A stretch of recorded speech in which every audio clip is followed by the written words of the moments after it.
Okay, good afternoon, everyone. I've got 1 minute after 3. We're going to go ahead and call committee to order. Welcome, everyone. Clerk, if you could call the roll, please.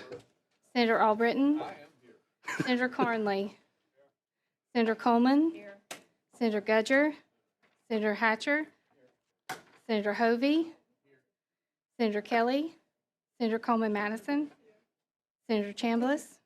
Senator Elliott. I am here, ma'am. Thank you very much.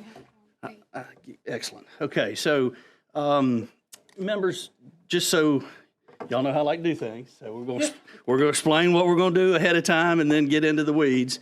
What I would like to do is conduct both of these public hearings today. It is not my intention to try to move either one of the bills that have a public hearing. We're going to listen to what has to be said and then chew on it a little bit more, and then likely come back and deal with that legislation after the break. And I'm going to move my bill towards the bottom of the agenda so we can make some room for some others to get out of here. And then we'll listen until we run out of time and go play softball. So with that, I'm going to call SB 212 up. That's Senator Williams. Senator Williams, welcome, sir.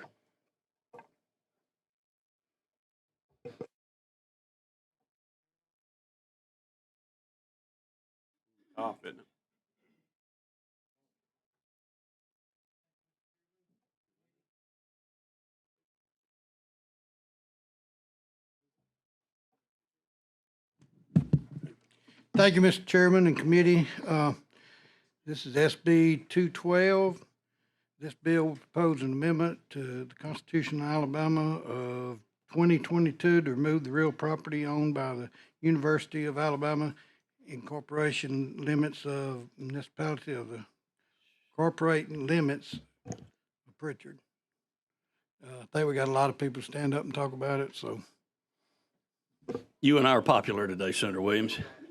Okay. Mr. Chairman. Yes, ma'am. I do have a process question. Sure.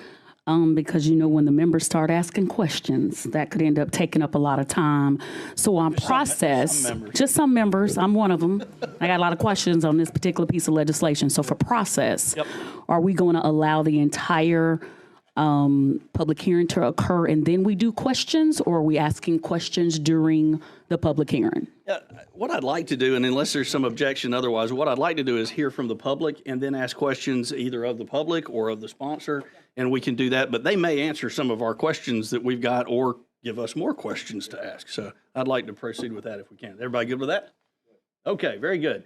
So let's see here. Let's start with Senator Williams, I think it's fair to say you're a proponent of the bill. So let's go to an opponent of the bill. And we have the incomparable Beth Lyons signed up first. Welcome, Beth. Thank you. Thank you, Mr. Chairman and members of the committee. Thank you for listening to me for a few minutes. This is a constitutional amendment. It involves property in Mobile County. Should be a local issue in Mobile County, but I understand that there are more challenges from the sponsor, who I greatly respect, of course, seeing this as an avenue. But what I'd like to draw your mind to immediately on an issue like this, all of you represent cities. Do you think that any of your mayors would want to give up 898 acres in their city?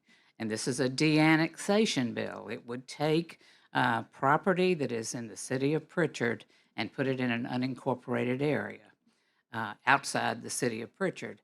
And would your mayors want that to be a legislative matter instead of the normal procedure of petitioning a city council where there could be a clear and transparent discussion of the issues about why a particular area wanted to come out of a city?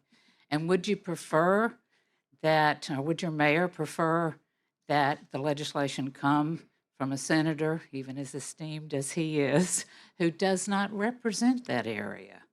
And then again, that bill would come to a statewide committee instead of the local delegation or LL1 or the local legislators who know the area and know the circumstances. Because that's the situation that you have before you today. an issue relating to Mobile County, an issue relating to a de-annexation of property within a city.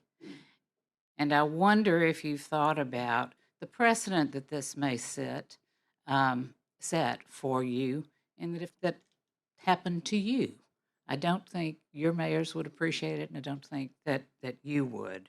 I would simply ask that you move slowly, as I think you are, without having a vote today. And the mayor of Pritchard here, and I'm representing the mayor and the city council today of Pritchard, and they will have much more compelling reasons why this property should stay in the city and not be de-annexed. But I'd like you to think more far-reaching just about the consequences of considering such a bill like this in a statewide committee.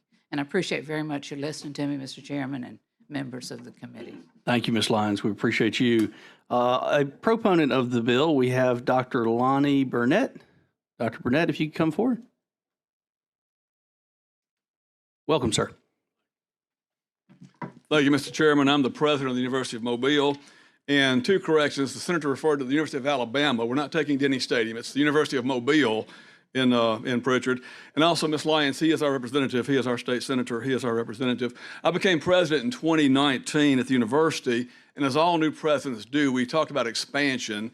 And the issue was on some property, we looked at building a performing arts center. Our campus is on a wastewater plant that we control. There's no sewer hookups. It works okay now for this property, but to build this building, we had a study done by McFadden Engineering that controls our plant. They studied the wastewater treatment capability of our current system, and they concluded that what we had now would not work. There were three options. Option one was build a bigger on-site system. For something this big, that would not work. Option two is connect to our main campus. Again, it would work for a quick fix, but it would strain the campus for future development. Option three was connect to the Pritchard sewer system. That option had issues because the nearest hookup is 3.5 miles away.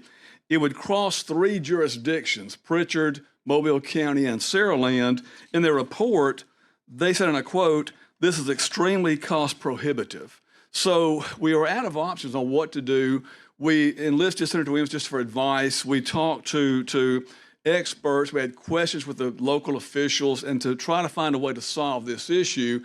It is a future expansion issue. It's not really a current today issue, but it could be a very soon issue. We're in great shape as far as our water and sewer. Now, water comes from Mobile, but the issue is expansion. It's a growing campus, very good student enrollment growth. We've kind of bucked the trends of COVID. So we're looking toward the future to expand this sewer system to relate to this building, but also to future new dorms, things like that. So with that, I thank you. Thank you, Dr. Burnett. We appreciate it. Next up, Mayor Jimmy Garner from City of Pritchard. Welcome, Mayor. Thank you. Well, good evening, everyone. Thank you, Mr. Chairman, and this distinguished body as well. I would like to first say I am Jimmy Gardner. I'm the mayor of the city of Pritchard. I would say to you, I am in opposition of this de-annexation. But before I do that, let me just share with you very quickly. This body has a great duty and responsibility. And the moral compass says that you guys are in judgment for correctness and rightness as it relates to these kinds of matters. And if we lose that ability. I would mimic what Ms. Lyons has already said. Who would want a body such as this to determine the outcome of a city of Pritchard, Mobile County? Who would want such a board to have to do that? Because you have an area in which you've been elected and responsible for as well. And just imagine that in this process, this same situation can happen in your backyard, just like this. This is a local issue where it should and should have remained. There are other recourse to take as it relates to it. But most importantly, I stand as the mayor of the city and saying to you, my door has been open in the very beginning. My door is still open today. I think there are some ways out of this situation without utilizing this body to make a determination to what should happen locally that should remain in a local bill and local situation. I thank you for the moment. Thank you, Mayor, and I appreciate you being willing to work with the other side and see if y'all can come up with a solution. That might be a great way to proceed. And another proponent of the bill, we have Fred Wilson. Mr. Wilson, welcome. Thank you, Mr. Chairman and Senators. We appreciate your time and hearing here. I come to this discussion as a 16-year member of the Board of Trustees of the University of Mobile. In 2020, I was the chairman of the board. I have served under 3 different presidents as chairman at various and sundry times. I had a first conversation with Mayor of Pritchard, Mayor Gardner, in late 2020 to discuss the expansion, long-range plans, capabilities, function of the city, what services the city could provide. He later set up a meeting with me and himself with the water board of the city of Pritchard to discuss the need that the university had for sewage. After a number of callbacks with the president of the board there, we didn't really make any substantive advances or any discussions. Nothing went forward over a 3 or 4 month period.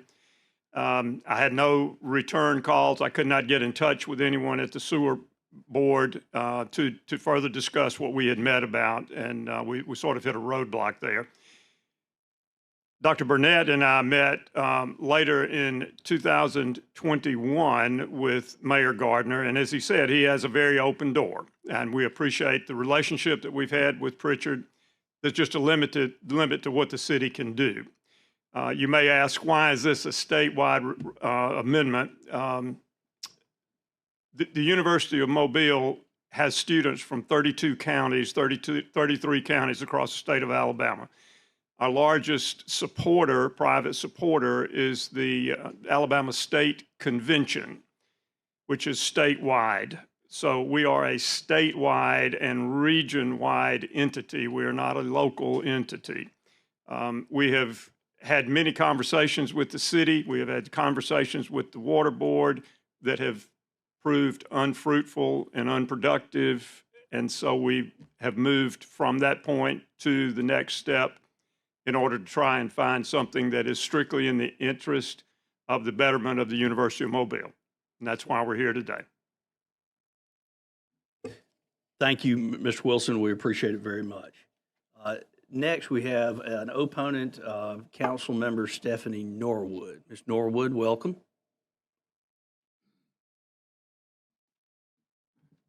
Thank you very much. First, I have a resolution from the council. Am I allowed to give this to you? Yes, ma'am.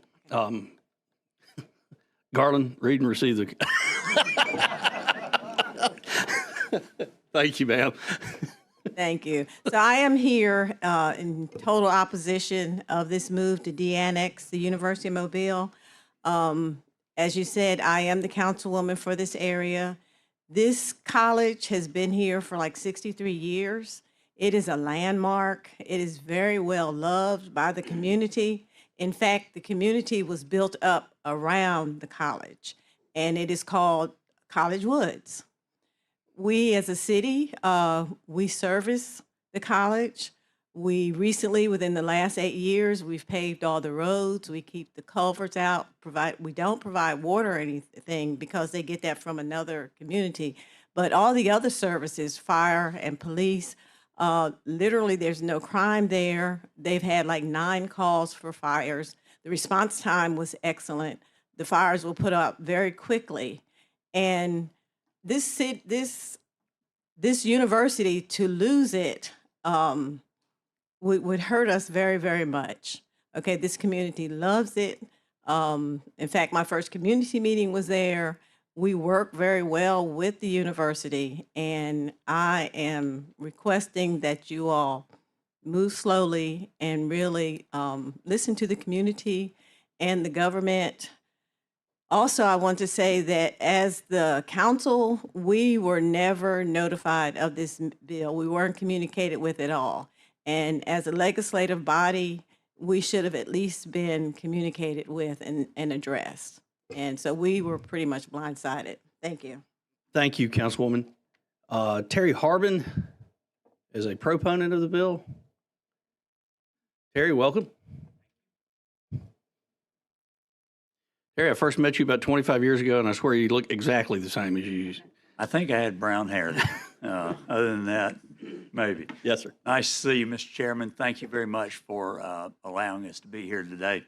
I do speak on behalf of moving this bill forward. Much has been made of it being a local issue, not a state issue.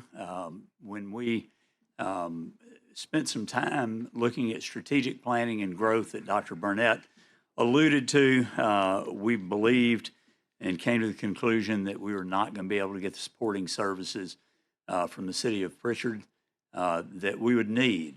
Most of that is fairly well known. I'll not revisit all of that today.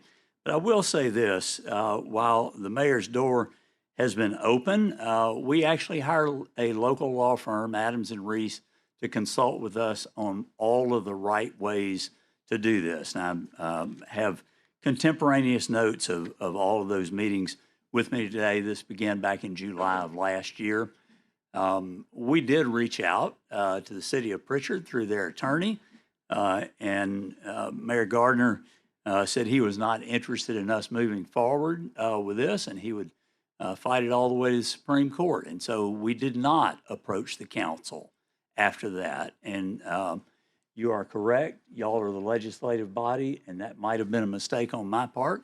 That only happened on January 11th of this year, and so the process continues to go on. But we felt like we were needing to move forward in this way. Let me just say this. We are only asking to de-annex the real estate, not our partnership with the city of Pritchard. I met with 9 elected officials in Mobile County and part of the delegation here, and we presented to them that we would continue to partner with the city of Pritchard. They get about $10,000 a year in tax revenue out of our bookstore. We said we would pay that for 5 years. We offered 40 scholarships for students from Blount and Viger. We offered to donate a piece of property that could be used for a future fire or police station. We offered for our faculty, staff, and leadership from an athletic standpoint to do community partnerships on the athletic side and that kind of thing. So we are not trying to run from our responsibility with the city of Pritchard, but we believe we need to control our own destiny from an infrastructure spend and that kind of thing on a going forward basis. Thank you. Thank you, Mr. Harbin. I have 2 members of the legislature signed up to speak. Representative Bracy, I'm running really short on time, and I know I've got committee members that want to talk too. He represents the area. Well, then that's what I wanted to hear right there. Representative Bracy.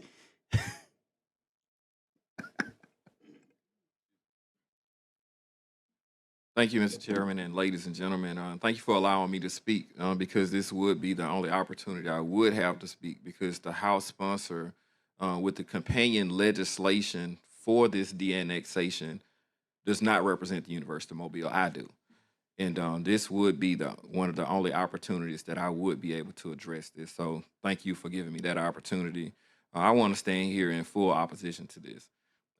Most of you, when you have committees like this, a lot of you have backgrounds from local government, and you know that you don't de-annex property from one city to another city.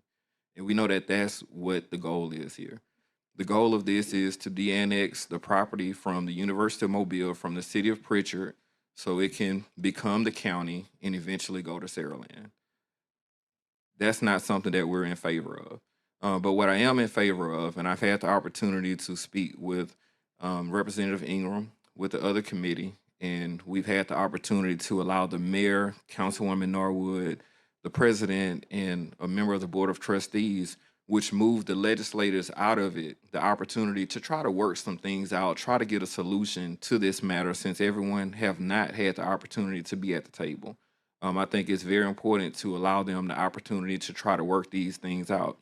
Most of you also know this is not a Pritchard water matter either, because other utilities can provide the sewer service to the University of Mobile by paying a fraction of a cost of a franchise fee to the city to provide those services. And we know these things can happen. So it's either we're going to get down to the real reason of why the move is trying to take place, or either we can come to a simple solution to make sure that everybody wins, the university stays in place where it's been now for the last 63 years, and also make sure that they have everything that they need for the expansion that they need to move forward, because we do want to support their expansion. I serve on the Board of Trustees at Alabama State University. I understand what it is for a university to need support and need that support to expand, and I stand in full support of that. But I do not stand in any support of de-annexation from the city of Pritchard to allow the opportunity for this property to go over to Saraland. Thank you, Representative Bracey. Senator Figures?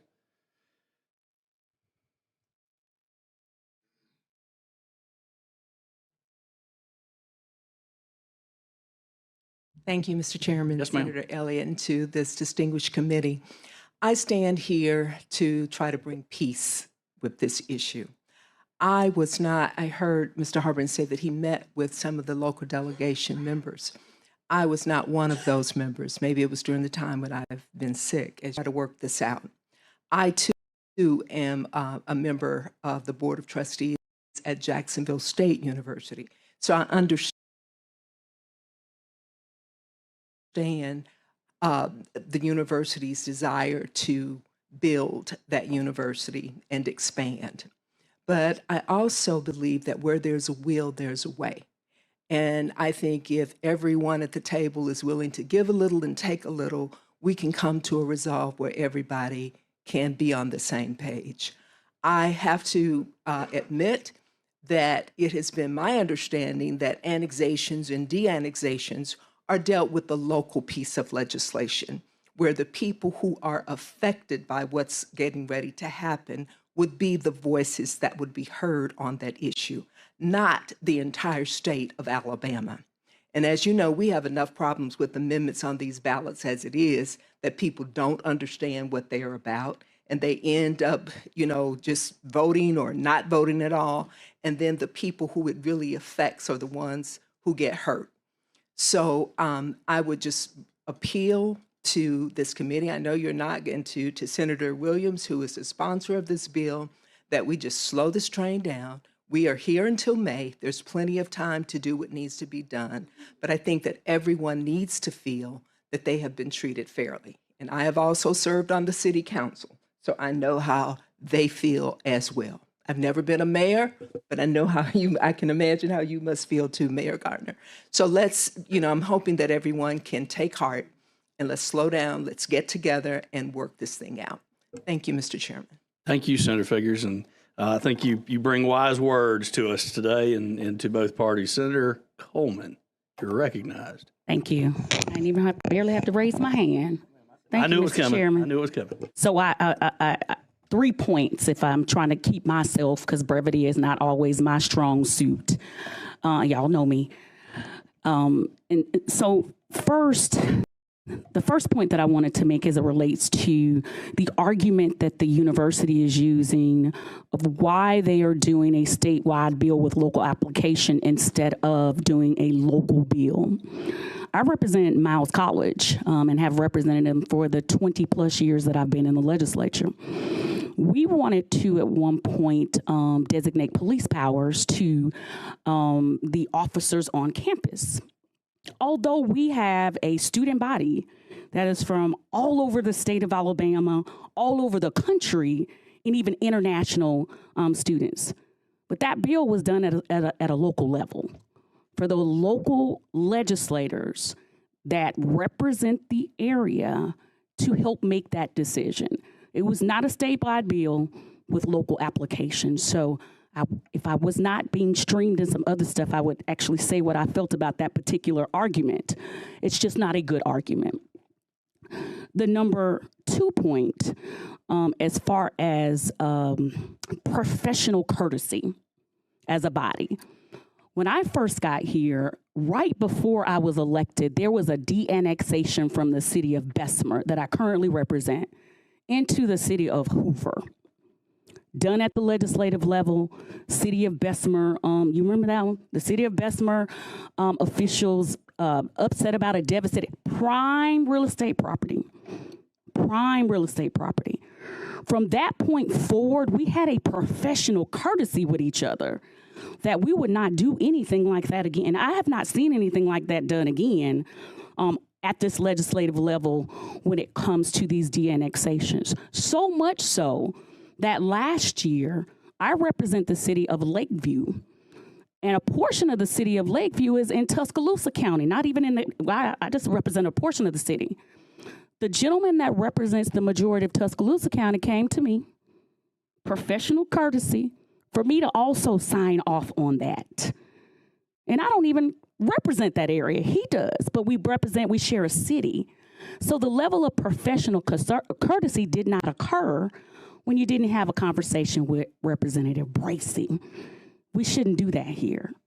And then lastly, my third point is just basically the precedents that it could set. I know that you all are in, and I'm talking to my colleagues on the other side of the aisle, you all are in the majority now. That might not always be the case. When I first got here and I was out of 105 members, I was one of 66 Democrats at the time. I couldn't have told you that today, that downstairs they would only have, 28 Democrats and a super minority? Politics is a cycle. So the things that you set precedents for now could come back and hurt you and bite you in the tails later on. And so I just would encourage you all to not set the precedents that the local delegation does not have a major say in a de-annexation of 898 acres. So that is my appeal to my colleagues. And even though you are in the majority, because, sometimes we get sideways with each other. You know what happens? I'm hitting over here to my chairman. We can get sideways with each other, even in the majority party. Who's to decide that one of your colleagues in the same party might not decide to do the same thing to you that is attempting to be done today? So I just want y'all to think about it, about the precedence that's being set. So I stayed to my 3 points and my 3 points only, Mr. Chairman. How long was that? It was about 5 minutes. Okay, I did good for me. Okay, yes, ma'am. Well, first of all, I want to thank all of you for coming. I agree that this is a local issue. And the legislature does not need to be going down this rabbit hole and making decisions that ought to be at the local level, that is at the local level. Years ago, I passed a bill with the help of the legislature, but I introduced the bill that, you remember when you have the ballots and you had everybody's local stuff on there? You were voting about things in other counties that we didn't know anything about. And the fact of the matter is that you may think because it's on the ballot, you vote yes, and you think you're helping that county out, but you have no idea because basically you don't know what the wishes are of the local people. Well, number one process, that was just bypassed. Senator Coleman has already talked about that. No common courtesy to the person and persons that represent that area, be it state legislature, but number one, the city council. You went to the mayor and you said, but the bottom line is that that's where it is. It is in the city of Pritchard. 63 years, correct? 63 years. And as I understand, one of the council members says the town actually was built around it. That is the centerpiece. So you want to come in and grab the heart out and say, well, we'll give you this. It's about the foundation. It's about the foundation of that city. And basically, the college is probably the light on the hill as far as attracting other industries or what have you, to be able to say that this college is in that city. I agree with Senator Figures, which says that, and Representative Bracey, let this issue end where it started with the local people. And what I do not understand, and somebody needs to explain to me, if this is a local issue, we ought not to be making this decision at all. The first thing that you want to do, I remember the community that I'm in right now, we had to go through an election. First of all, they told me to go around and get petitions to find out. I said, well, we want to come into the city of Birmingham. We were unincorporated area. And they said, well, that's the way you feel.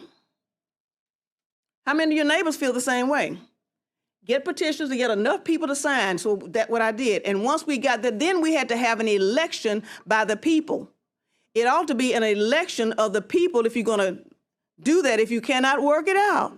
Have an election of the people in Pritchard to find out how they feel about it. It's their city. None of us here are qualified. Anybody here represent Pritchard? We are not the people to make the decision. And I don't want you in my district. That's why those things are not on the ballot about XYZ County. I in Jefferson County should not be making the decision about what happens in your local area. The people should be making that decision. So, Mr. Chairman, I just want to thank you. And again, we don't want to set up a precedence here. And that's exactly what we would be doing. Thank you, Senator Coleman Madison. Any other comments? Okay, that's going to obviously conclude our public hearing on this, and we'll move on to the next bill on the calendar is HB 253, Representative Brown.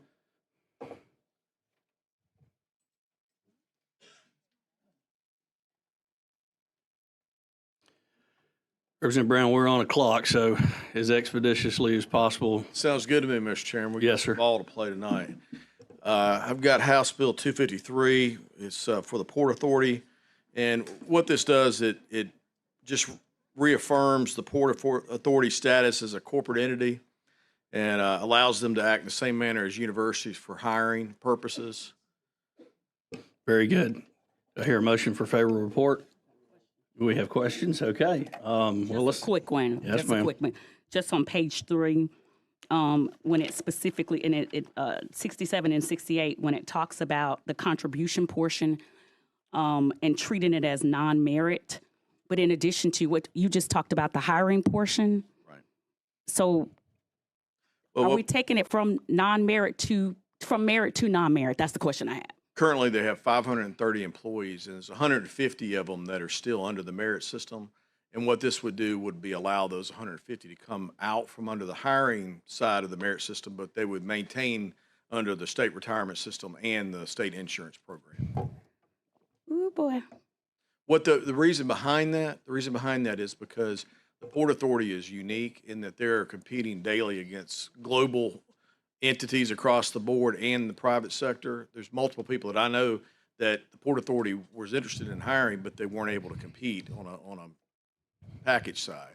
So this is just an opportunity to stay more competitive because most ports aren't under any type of system like that. Yeah. I'm not going to belabor the point, but I'm always going to be leery when we go from merit to non-merit, because of course I understand what the purpose of the merit system, why we have it. Sure. So I'll leave it there. Thank you, Senator. I have a motion by Senator Gudger for favorable report, second by Senator Hatcher. Any further discussion? Yes, ma'am. Following up on Senator Coleman, but you did say that you all are offering an alternative package. That's correct. And So they could will, you elaborate on that? well, they will stay under the state retirement system, and they'll stay under the state employee insurance program as well. So Okay, I'm just looking at what it says, the authority may provide and fund an alternate package, benefit package for them, regardless of whether they are Port Authority funds or alternate funds. And the only thing I can most of that center is geared at your upper level, your corporate suite employees that. but it may not be. It may not be them, right? Well, it could be others. But it would give them the option to pursue some of that higher end talent, essentially. I understand what you're saying, and I have no problem with that. I just want to make sure, and I was wondering if you would, if it's not may but shall, simply because you talk about a person's benefits here, and that's the only problem that I have is that you're creating two levels of employees. I mean, and you have that, but since this is something new that you're getting ready to start, Well, it's an opportunity to, at a certain level, if you were offered both, what do you want, plan A, you want plan B, then it's just giving those people an opportunity to either take a corporate package or to take, to stay under the other package. So, I mean, it's. But it says you may offer it, which means you may not. Well, but regardless, they're still covered under the state retirement program and the state insurance program. No one's coming off of that at all. So they still have medical insurance? Yes, ma'am. 100%. Okay, we've got a motion and a second. Any further comments or questions? Clerk, call the long roll, please. Senator Albritton? Senator Carnley? Senator Coleman? Senator Gudger? Senator Hatcher? Senator Hovey? Senator Kelly? Senator Coleman Madison? Aye. Senator Chambliss? Senator Elliott? Aye. Bill receives fair report. Thank you, Representative Brown. Thank you, Mr. Chairman. Thank you, members. Senator Roberts. Thank you, Mr. Chairman and colleagues. Good afternoon. This is SB 220. Let me tell you the why of this bill. I'll read to you a quote from FBI Director. The threat posed by the Chinese government and Chinese Communist Party to the economic and national security of the United States. The greatest long-term threat to our nation's information and intellectual property and to our economic vitality is the counterintelligence and economic espionage threat from China. It is a threat to our economic security and by extension to our national security. As National Security Advisor O'Brien said in his recent remarks, we cannot close our eyes and ears to what China is doing. And today, in light of the importance of the threat, I will provide more detail on the Chinese threat than the FBI has ever presented in an open forum. This threat is so significant that the Attorney General and Secretary of State will also be addressing a lot of these issues in the next few weeks. But if you think these issues are just an intelligence issue or a governmental problem or a nuisance largely just for big corporations who can take care of themselves, you could not be more wrong. It's the people of the United States who are the victims of what amounts to Chinese theft on a scale so massive that it represents one of the largest transfers of wealth in human history. If you're an American adult, it's more likely than not that China already has your personal information. In 2017, the hack of Equifax compromised 150 million of us, and we're talking nearly half of America's population. And most American adults, as I'll discuss in a few moments, this is hardly a standalone incident, and I could keep going. This bill addresses that, not in a major significant way, but it comes in to deal with communication issues and purchases thereof. The bill would prohibit state and local authorities from awarding those public contracts to any entity that is owned or operated by the People's Republic of China or a subsidiary thereof, and then introduces both the criminal and civil penalties for those who violate that. Thank you, Senator Roberts. Are there questions for Senator Roberts? Senator Coleman Madison. Senator Roberts, do you know currently how many contracts that we might have with People's Republic of China? I do not. Or their subsidiaries. It would be communication equipment. It could be copiers. If you remember, I think it was under President Biden's watch that they took out a large number of copy machines and printers. I'm talking about Alabama. Well, my guess would be that we might have some of those as well. So we're Okay. talking about future purchases greater than $30,000 per contract. You bring this bill, and I see where you're going. I'm definitely opposed. I mean, in sync with where you're going, with not trying to promote people who are basically the enemies of the United States. However, we do a lot of trade in Alabama. We just brag about the amount of trade. And I would have thought you would have had the numbers of how much business we are currently doing or have done. I do not have that. I'm trying to preclude the business in the future. Confronting this threat effectively does not mean that we shouldn't do business with the Chinese. It doesn't mean that we shouldn't host Chinese visitors. It does not mean that we shouldn't welcome Chinese students to our schools and coexist with China on the world stage, but it does mean that when China violates our criminal laws and international norms, we're not going to tolerate it, much less enable it. The FBI and our partners throughout the U.S. government will hold China accountable and protect our nation's innovation, ideas, and ways of life, and will help with vigilance for the American people. I mean, think about the technologies that are going on in your district and in and around UAB with the newest SRI It'd be stuff. nice if you had some figures to go along with that, especially when it comes down to the state. And then you say, well, it doesn't preclude us welcoming. I'm going to open the doors, with open doors, the floodgates, come on in. But at the same time, I'm just wondering, where are we going with this? I mean, either we're This is doing on business with them or we're contracts. not. No, we are doing business with them, but not companies that are owned by, controlled by, or run by the PRC or the Chinese government. Senator Hatcher. Thank you, Mr. Chairman. I guess my question, because I'm looking at what you're saying, this bill would prohibit any state or local awarding authority from awarding a contract to an entity organized under the laws of the People's Republic of China. But the language of accountability is different from what we are prohibiting. So, because the accountability piece, I get it, I'm with you. And I do think our security apparatus is far too porous, granted. But I just don't know that, like Senator Coleman Madison has indicated, my concern would be, because we do a lot of business in this country with China, right? And so I'm just trying to figure out how we move forward with the aspect of prohibition as opposed to a plan of accountability. And maybe this is not a matter of semantics. I'm really trying to get at the piece that we're trying to, because this is far too vague for me. And I think one of the concerns I would like to have with this legislation is to know, first and foremost, where's the Business Council on this? What are their thoughts about this? And whatever the governor's office is saying, because I'm just concerned that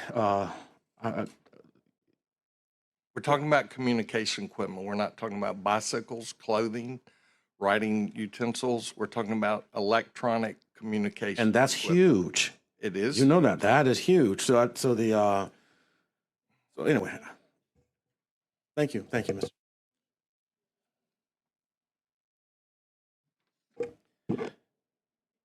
Senator Roberts, you contend that this is primarily about communications equipment? Look at line 121, That's page where I was- 5. That's where you need to go. Thank you, sir. Page 5, 121. Scrutinize company connection with any information or communications technology to any company in connection with any information or communications technologies that originate with a scrutinized company. So we're dealing with equipment purchased. Thank you, Senator Roberts. That's helpful. Okay, other questions for the sponsor? I have a motion and a second. Just one comment. I promise you, very Okay. quick. Okay. I'm going to support you today because I feel like I understand what it is you're trying to do. I would just ask if you could do a little bit more due diligence to make sure that there are no unintended consequences. That's all I'm going to ask, but I am going to support you today. When I'm not here, I do have an international trading company, and I trade with China, but not in any of these prohibited items. So I appreciate and understand what you're saying. I desire no unintended consequences. Thank you. Thank you, Senator Roberts. Okay, we've got a motion and a second, and we need to get a good roll, so let's call the long roll, please. Senator Albritton? Senator Carnley? Senator Coleman? Senator Gudger? Senator Hatcher? Senator Hovey? Senator Kelly? Senator Coleman Madison? That's aye with reservation. Senator Chambliss? Senator Elliott? Aye, okay. Bill receives favor report. Thank you, Senator Roberts. Senator Gavan, SB 234 on public contracts. Oh, Public Billing Authority.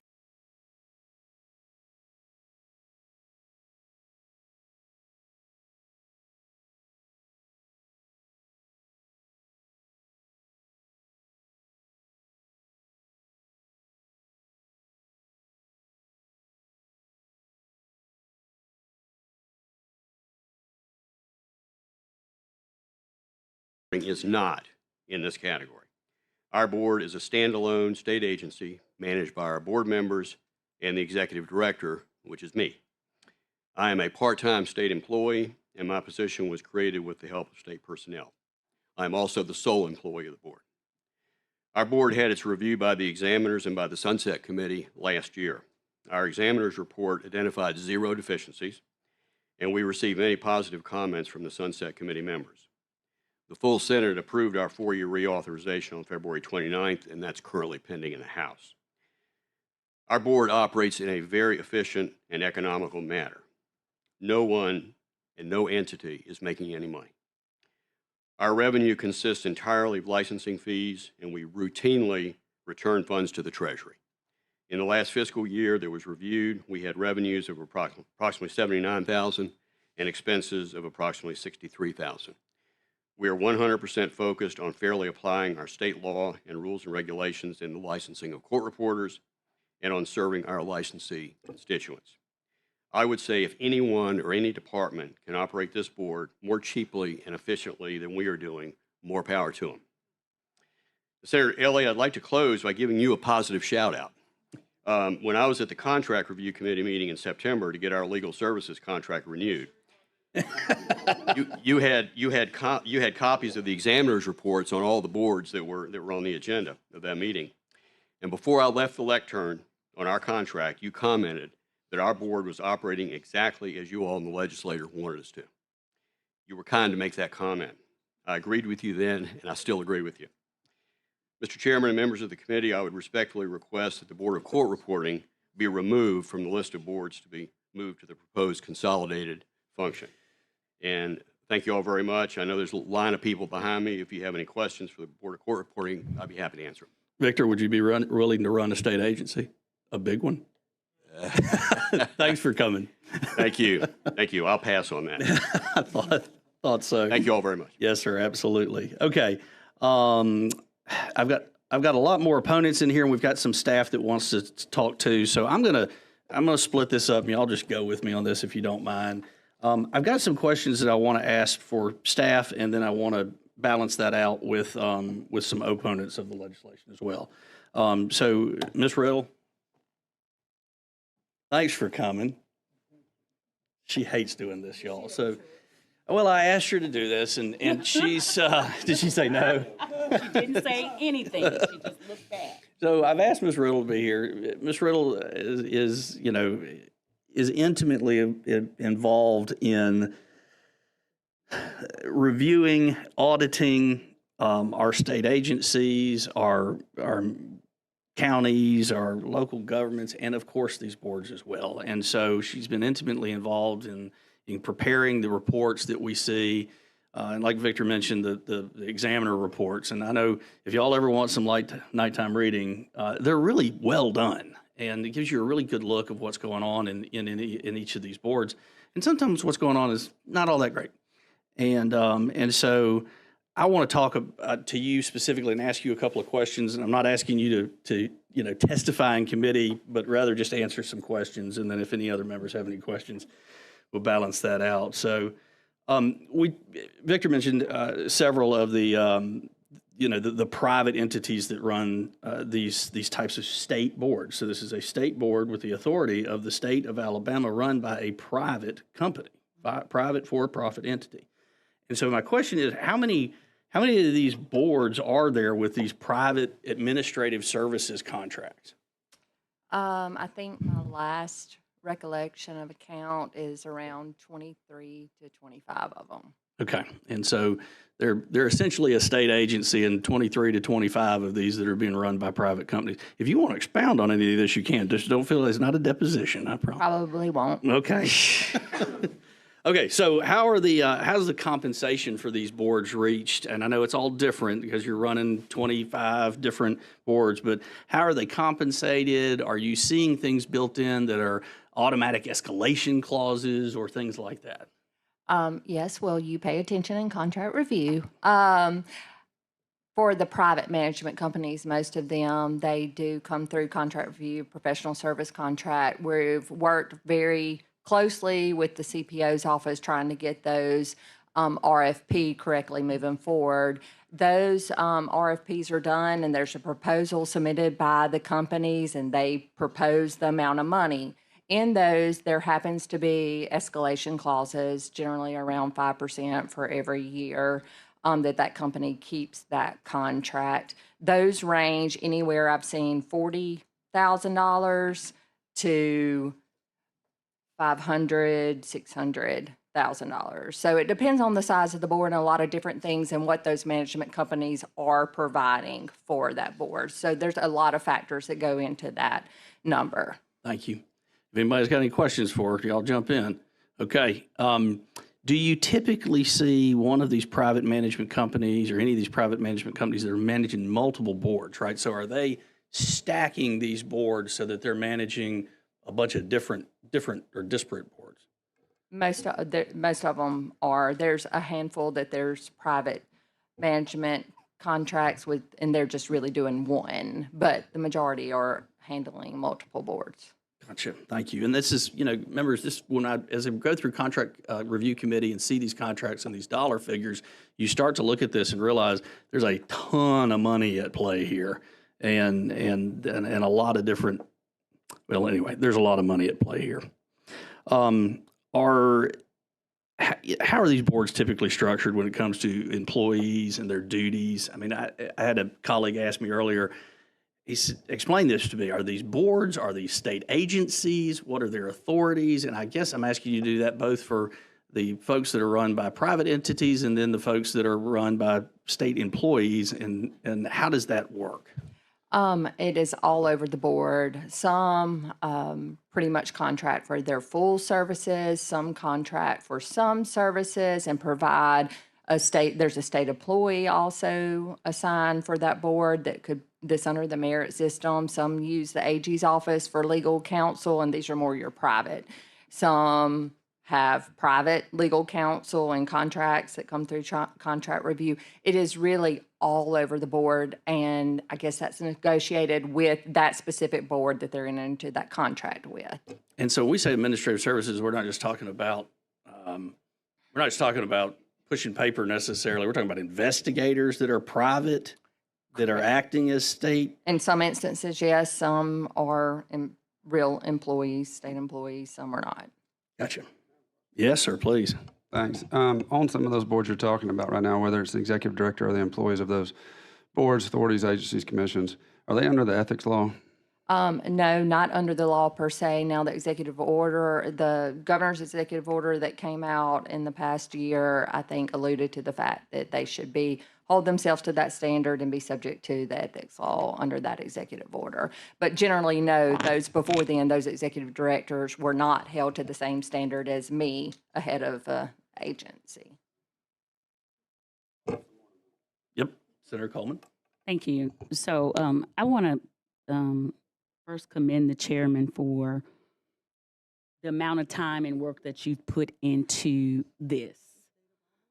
However, I guess my question is, even to you, if there are some bad actors, I mean, y'all, I used to chair boards and commissions.